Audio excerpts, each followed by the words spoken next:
మా అమ్మమ్మ 3 గంటలకు లేస్తారు రోజు పొద్దుగాల. ఈ రోజు నేను 4:30కి లేచిన కానీ ఇంతగానో వణుకుతున్నా. మా అమ్మమ్మ ఎట్లా లేచిందో నాకు అర్థమే కాదు. ఇంకా వన్ లాస్ట్ టైం అయినట్టు నైట్ ఇంకా పొగగా మంట పెట్టేసుకొని కాచుకున్నాం అనమాట. ఇంకా తర్వాత మార్నింగ్ 5 o'clockకి బస్సు ఉంటుంది. కావున మేమందరం ఇంకా 4:30కి 4కి ఇవ్వాలి. కాకపోతే నా అలారం ఒకటి మోగింది కాబట్టి 4:30కి లేవాల్సి వచ్చింది. అప్పటికి మాకు ఒక భయం పట్టుకుంది. ఏంటంటే బస్ మిస్ అయిందనుకో మళ్ళీ 9 వరకు వెయిట్ చేయాలనేసి ఇంకా నిద్ర కూడా వేస్ట్ అయిపోద్ది కదా అంత పొద్దుగా లేచినాం కాబట్టి.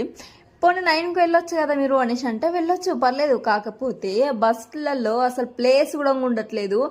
వన్స్ ఒకసారి మొన్న సంక్రాంతికి వచ్చినప్పుడు అర్థమైపోయింది ఇట్లా మార్నింగ్ వెళ్తేనే పని అయ్యిద్ది అనేసి. నేను మార్నింగ్ 5 o'clock బయలుదేరినంటే ఇంకా నేను ఇంటికి వచ్చేసరికి 8:30 or 9 అయ్యి ఉండొచ్చు మేబీ.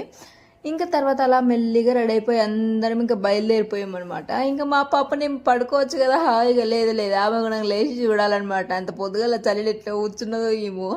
ఇంకా తర్వాత బస్ స్టాప్కి వెళ్ళి చూస్తే ఎవరు ఉన్నారనుకున్నాం, కాకపోతే అక్కడ అందరు ఉన్నారు. ఇంకా తర్వాత మళ్ళీ సన్ రైజ్ కోసం అని చూస్తూ ఉంటే బస్ స్టాప్లో కూడా కనిపించింది, కానీ అలా అలా ఇంకా నేను నిజానికి అంటే అసలు బ్రష్ చేయలేదు. నేను ఇంటికి వచ్చినాక బ్రష్ చేసుకునేసరికల్లా మా ఆయన మాత్రం ముందు రోజు వచ్చిన పార్సల్ తీసుకొని పెట్టేసిండు అనమాట. నావే ఆ పార్సల్స్. సో మీరందరూ మన ఛానల్ సబ్స్క్రైబ్ చేసుకోనాలని లైక్ కూడా కొట్టేసి